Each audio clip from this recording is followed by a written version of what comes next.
Bien, este es el devocional que correspondía al día viernes, pero infortunadamente no sé qué sucedió, que Instagram me borró el video y no pude subirlo. Así que estamos subiéndolo el día de hoy, lunes. Ya hoy más tarde debo subir el de hoy para ponerme al día con los devocionales de la semana. Este pasaje es una conclusión a la historia del joven rico, donde ya el joven rico es desplazado y ya no estamos hablando de los millonarios y los ricos de este mundo que aman más sus riquezas que al Señor, sino que Cristo se está dirigiendo a todos nosotros como hijos suyos, a todos los que decimos ser discípulos del Señor, y nos está confrontando con una verdad bastante poderosa y dolorosa también. El pasaje está en Marcos capítulo 10, del versículo 24 al 31. Y en estos momentos el Señor Jesucristo acababa de despedir al joven rico, que se fue triste, cabizbajo, y lanzó la expresión: qué difícil es que un rico entre al reino de Dios. Y los discípulos como que se hicieron los locos y no entendieron. Y aquí es donde Jesucristo empieza a hablar de lo verdaderamente pesado que es seguirle a Él. Porque el problema no es que uno sea rico o que uno tenga dinero, ese no es el problema. El problema verdadero es que tú ames más tus riquezas que al Señor. Y no solamente las riquezas, sino a cualquier cosa sobre Dios. En devocionales anteriores aprendimos que a Dios se le ama sobre todas las cosas. Dios es un Dios que es uno solo y nuestro deber es amar a Dios con todo lo que somos. Y es allí donde Jesucristo entonces lanza esta verdad que por lo menos a mí me cayó muy pesada, y a los discípulos también cuando la recibieron, y espero de que también te caiga pesada a ti, porque esto te va a poner a reflexionar. Los discípulos se asombraron de sus palabras, pero Jesús respondiendo de nuevo les dijo: hijos, qué difícil es entrar en el reino de Dios. Es más fácil que un camello pase por el ojo de una aguja que el que un rico entre en el reino de Dios.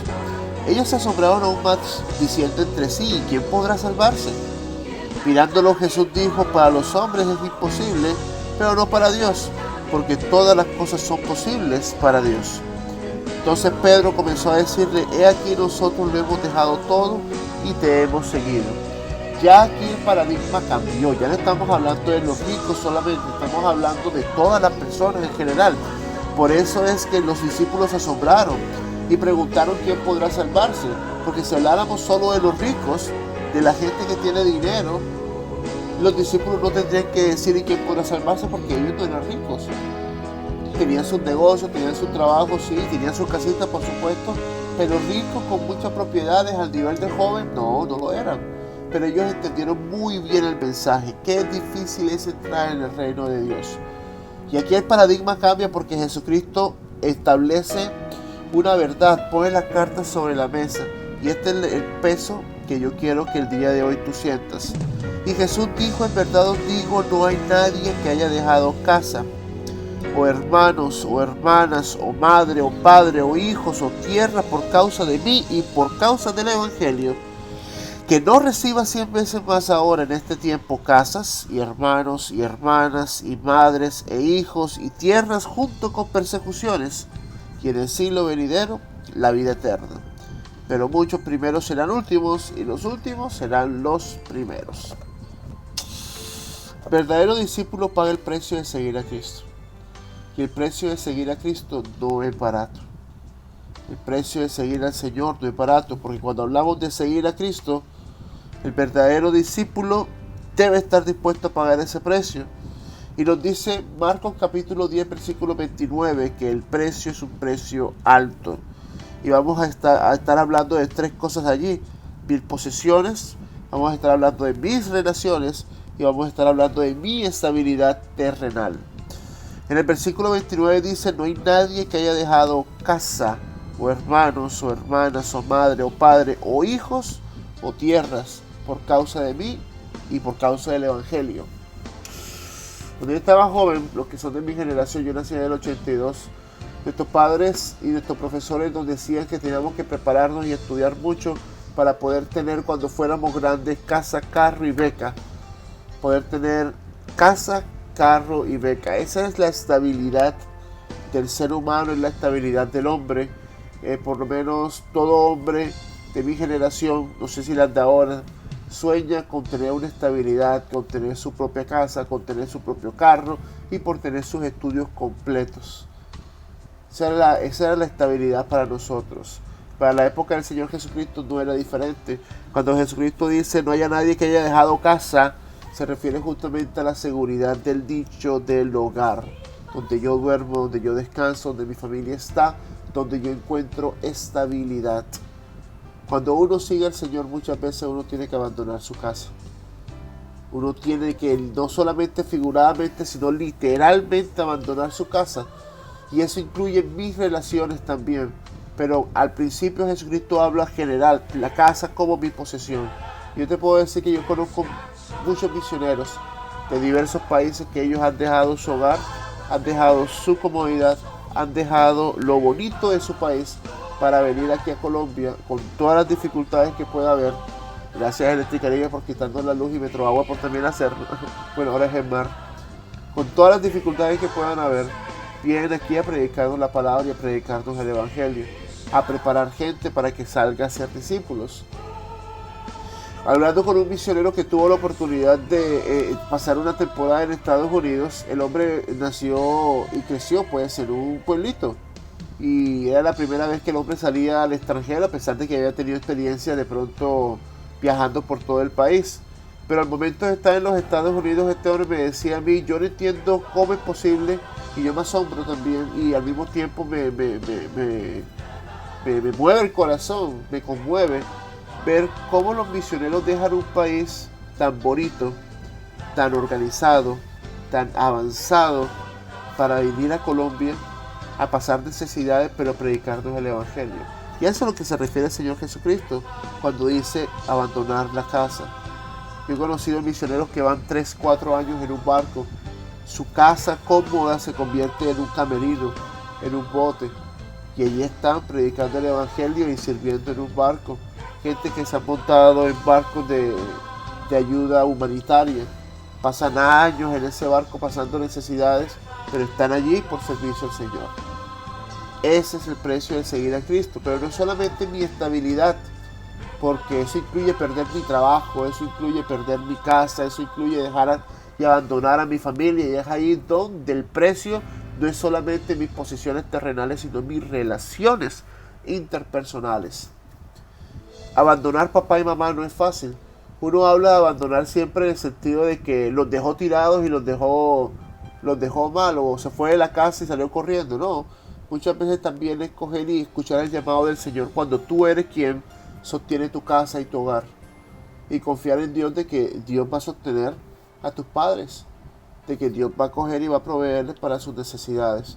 También incluye coger y dejar a tus hermanos, a tus hermanas, irte para otro país, irte para otra ciudad, irte para otro barrio inclusive, salir de tu nicho, salir de tu comodidad. Tristemente no es solamente abandonarlos porque vayas a servir, sino también que ellos te abandonen a ti. Los discípulos experimentaron esto, muchos de sus discípulos fueron abandonados, inclusive me atrevería yo a decir que fueron hasta delatados por sus propias familias, por predicar el Evangelio de Dios. En el siglo I ellos la pasaron muy duro. Los emperadores romanos de la época fueron terribles. Hicieron cosas horribles con los discípulos y no hubo un discípulo que muriera en paz, ni siquiera Juan, que murió de muerte entre comillas natural, porque cuenta la historia que a Juan básicamente lo fritaron y luego lo tiraron en la isla de Patmos a que se muriera, y ahí tuvo la revelación de Apocalipsis. Así que por más que haya muerto de muerte natural, ese tipo sufrió antes de ser exiliado a la isla de Patmos y morir. Todos los discípulos sufrieron el abandono de su familia literal, no de que ellos se fueron porque ay, me voy a servir y oren por mí, sino que su familia le dijo, ábrete y quítate de aquí. Recordemos de que los judíos son bastante religiosos en extremo. De hecho, esa fue la razón por la que crucificaron al Señor. Los discípulos sufrieron eso. Y si se acuerdan en devocionales pasados con Jacobo y Juan, que le decían a Cristo que ellos estaban listos para recibir el bautismo con el que él iba a ser bautizado y beber la copa que él iba a beber. Entonces, Esto es lo que a nosotros nos espera también. Nosotros no somos mejores que el Señor. Nuestro Señor sufrió dificultades en la tierra, nosotros también lo haremos. Así que el precio de pagar a Cristo es alto. No es solamente mis posesiones terrenales, sino también mis relaciones personales y mi estabilidad. Esto es lo que a mí me pega más duro, porque yo siempre busco estabilidad. Pero fíjate lo que dice el Señor Jesucristo. No hay nadie que haya dejado casa y al final dice tierras por causa de mí. Cuando habla de tierra se refiere al lugar donde tú trabajas. Claro, el arado, donde tú tenías para sembrar. En la antigüedad, la gente verdaderamente rica era la gente que tenía tierras. No es como ahora que nosotros despreciamos a los campesinos. Esos son los verdaderamente ricos. Porque en medio de esta pandemia, por ejemplo, donde la gente se estaba desabasteciendo, los campesinos tenían su comida. Tenían comida, tenían verduras, tenían carne, tenían lo que ellos necesitaban allá. Esa es la verdadera gente rica del país, a lo que nosotros deberíamos prestarle más atención, a lo que deberíamos apoyar más. En el siglo I de Jesucristo y antes de la época de Jesucristo y a través de la historia, realmente la agricultura y la crianza de animales es lo que determinaba la riqueza de una persona.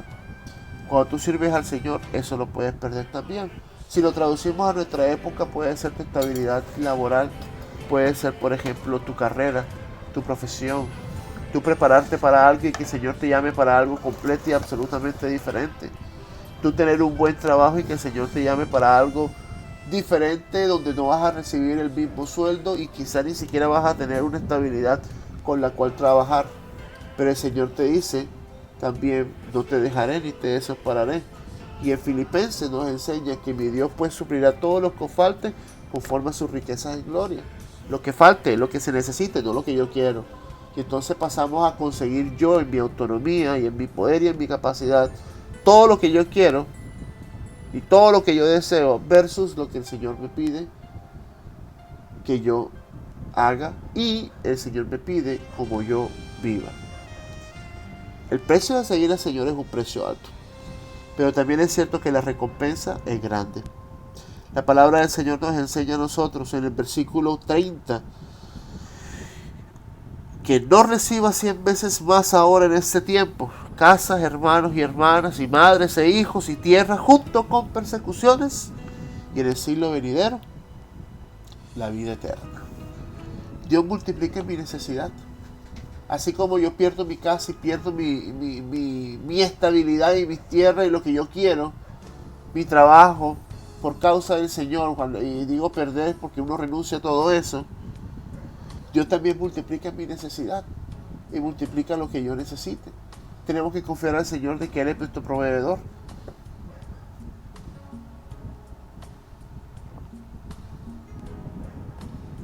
Esa es una verdad que tiene que aterrizar en nuestro corazón, que Dios provee para todas las cosas. Dios nunca lo abandona a uno. Yo he visto familias enteras viviendo solo por la fe. Ya, yo te digo algo, yo he pasado por 2 seminarios bíblicos, uno de ellos misionero y otro pastoral. Yo te puedo decir que yo no he visto el primer misionero desamparado por el Señor. ¿Los he visto pasar necesidades? Sí. ¿Los he visto vivir vidas difíciles? Por supuesto. ¿Los he visto no tener casa ni tener trabajo? Claro que sí. Pero yo no te he visto el primero pasando hambre. Física hambre. Siempre Dios provee algo. Es más, he visto misioneros viviendo mucho mejor, muchísimo mejor que gente que trabaja todos los días, vida diario. Y de pronto dirás tú, que esos son los vivarachos de que reciben las ofrendas y se las roban. No estoy hablando de eso. Yo no te estoy hablando de un cash luna, ni te estoy hablando de alguno de esos frateros de la fe. No, te estoy hablando de gente que recibe por la fe ofrendas de personas, que llega y le dice, hombre, vea, el Señor me colocó en mi corazón darle a usted esto. Y usted queda en el aire y usted no sabe qué necesitaba. Yo mismo he experimentado eso en mi vida. Yo tuve un problema un día en la piel, muy grande ese problema, y mi pastor ese día llegó, y el pastor Isaías, sin yo saberlo, se paró la congregación, habló y dijo, vamos a orar por el hermano Carlos tiene una enfermedad en la piel, y yo quiero que más allá de orar, me muestren cuánto lo aman. Y ese hombre cogió y pidió una ofrenda ahí mismo. para comprar un medicamento, una crema, que esa crema, cada crema costaba 70,000 pesos. Me acuerdo, yo estamos hablando del año 2013, 2014, algo así. Y el hombre cogió y pidió la ofrenda para las cremas mías de la piel. Y yo te digo una cosa, que eso fue un acto de generosidad, pero también fue un acto de misericordia y del amor de Dios. Dios provee para las necesidades nuestras. Yo he conocido hermanos pastores que le han dicho: hermano, vea, el Señor coloca en mi corazón darle un carro porque usted lo necesita. Y eso no está mal. Eso no está mal para hacerlo, porque está para el servicio del Señor. Mal está que yo te engañe a ti, y con mentiras, y manipulando la palabra del Señor, y manipulando tus emociones, coge y te saque dinero y te ponga a pactar y te ponga a sembrar, cuando yo estoy enriqueciendo de mis bolsillos. Y algunos pastores hasta lo han sorprendido haciendo trabajos para el narcotráfico. Esas locuras uno las debe identificar y debe separarlas de lo que es la misericordia de Dios. La verdadera misericordia de Dios, en donde Dios espontáneamente, de forma especial, coge y dice: yo voy a proveerte para tu necesidad. No he visto justo desamparado ni su descendencia que mendigue pan. Estas son palabras del sabio al escribir Proverbios. No he visto justo desamparados, ni tampoco su descendencia que mendigue pan. Y Jesucristo lo promete. En esta vida, en este momento, vas a recibir 100 veces más que esto. Y no necesariamente significa que te van a dar 100 casas, pero sí vas a tener 100 casas donde dormir y descansar, y gente que te va a ayudar. Y así como provee para mi necesidad, también multiplica mis bendiciones. Y me dice que voy a tener padres y hermanos y hermanas e hijos, muy seguramente espiritualmente hablando. Yo no creo que esté pensando el Señor Jesucristo de que vayas a buscar mujer y acostarte con todo y a tener hijos por todos lados. No lo creo. Pero lo que yo sí creo es que cuando trabajamos en el Evangelio, cuando servimos en el Evangelio, nos encontramos con padres espirituales que nos aconsejan y nos guían, con madres espirituales que nos consuelan, con hermanos y hermanas que nos apoyan, y con hijos espirituales a los que damos luz gracias al Evangelio de Cristo. Eso es lo que se refiere el Señor Jesús. Y por supuesto, tenemos como creyentes seguras dos cosas. Y en el versículo 30 nos las dice: junto con persecuciones, todas estas cosas, casa, hermano, hermana, madre, hijo, tierra, junto con persecuciones. Y la segunda cosa, y en el siglo venidero, la vida eterna. El precio de servir a Cristo es un precio alto, pero su recompensa es grande. Y es interesante que dentro de esas recompensas incluye también las persecuciones. Y es que la señal del creyente, del verdadero discípulo de Cristo, ¿sabes cuál es? La persecución. Si tú, como hijo de Dios, como hijo del Altísimo, como discípulo de Cristo, como nacido de nuevo por el Evangelio de Dios, tú no sufres persecución, algo anda terriblemente mal en tu vida. Algo anda terriblemente mal en tu vida. A nosotros, hace años, había una iglesia que le decía a uno: pare de sufrir. Eso no nos lo promete la Escritura, todo lo contrario. La Biblia nos dice, Jesucristo nos dice: en el mundo tendréis aflicción, pero confiad, yo he vencido al mundo. Y ahora otra vez nos dice que vamos a tener 1001 bendiciones, pero con todas esas bendiciones también la persecución. Recordemos las palabras de nuestro Señor Jesucristo: ningún discípulo es mayor que su maestro, y si el maestro sufrió todas estas cosas, los discípulos también. Si la gente no distingue que tú eres cristiano, hay un problema. Si la gente no distingue de que tú tienes principios firmes en la fe, hay un problema. Si la gente no coge y dice: ven acá este hijo de madre, ¿por qué razón es tan anacrónico y obsoleto, anticuado? ¿Cómo así?